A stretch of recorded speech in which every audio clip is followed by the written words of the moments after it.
La mayoría de los abogados cree saber qué es el recurso de revisión hasta que la Suprema Corte les desecha su recurso.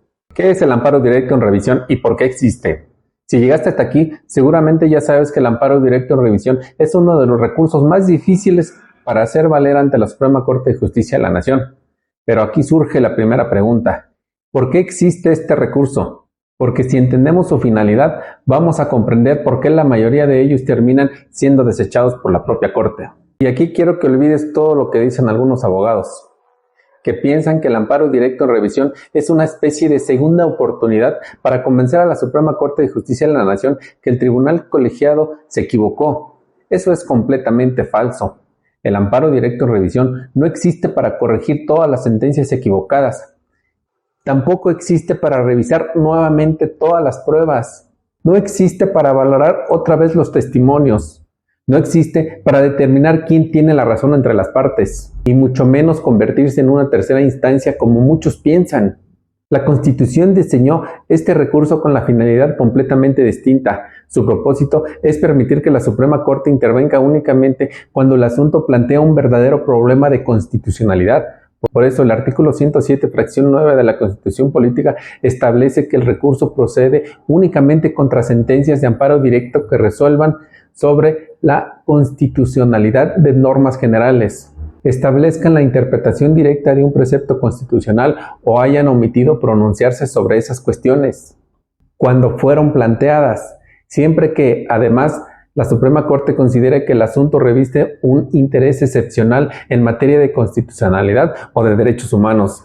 Asimismo, precisa que la materia de recursos se limita exclusivamente a cuestiones constitucionales y que contra el auto que desecha el recurso no procede medio de impugnación alguno.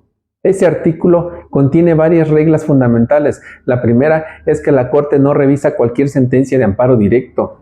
La segunda, que la discusión debe ser constitucional, no simplemente de legalidad. Y la tercera, quizá la más importante, es que aunque existe una cuestión constitucional, eso no significa automáticamente que la Corte estudiará el asunto. Todavía falta superar el filtro de interés excepcional. Ese tema lo analizaremos más adelante, porque es probablemente el requisito que más recursos deja fuera del conocimiento de la Suprema Corte. Ahora bien, esa regulación constitucional fue desarrollada por la Ley de Amparo, en el artículo 81, fracción 2, que reproduce prácticamente los mismos supuestos de procedencia y vuelve a enfatizar una idea que nunca debemos perder de vista. El amparo directo en revisión solo procede cuando la sentencia del tribunal colegiado resolvió sobre la constitucionalidad de una norma general, realizó una interpretación directa de la Constitución o dejó de resolver una cuestión constitucional planteada, siempre que el asunto revista interés excepcional. Observa algo muy importante. Ni la Constitución ni la Ley de Amparo dicen que el recurso proceda simplemente porque el tribunal colegiado aplicó incorrectamente una ley.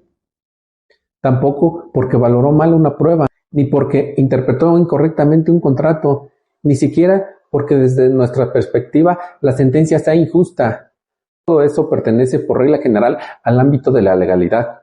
Y la Suprema Corte no fue concebida para revisar cuestiones de mera legalidad a través del recurso de amparo directo en revisión. Aquí es donde muchos recursos fracasan. El litigante presenta agravios dirigidos para demostrar que el tribunal colegiado aplicó mal una disposición legal o valoró incorrectamente las constancias del expediente. Esos argumentos pueden ser relevantes para discutir la legalidad de la sentencia, pero no convierten el asunto en un problema constitucional. Y si no existe un problema constitucional, simplemente no hay materia para que intervenga la Corte. Esta idea también se refleja en la Ley de Amparo en el artículo 96, que dispone que cuando la Suprema Corte conozca de un recurso de revisión en amparo directo, resolverá únicamente sobre la constitucionalidad de la norma general impugnada o sobre la interpretación directa de un precepto constitucional o de los derechos humanos reconocidos en los tratados internacionales. Esto significa que la Corte no vuelve a estudiar el fondo del expediente, ni vuelve a revisar todas las pruebas, ni vuelve a reconstruir el litigio desde un principio. Su análisis está jurídicamente delimitado por aquello que realmente constituye una cuestión constitucional. Y aquí quiero compartirte una reflexión derivada de mi experiencia dentro del Poder Judicial. Uno de los errores más frecuentes consiste en creer que basta con citar los artículos 1 o 14 de la Constitución o invocar de manera genérica derechos humanos para transformar un agravio de legalidad en uno de constitucionalidad. No funciona así. La Suprema Corte no analiza etiquetas, analiza si verdaderamente existe un problema constitucional que justifique su intervención.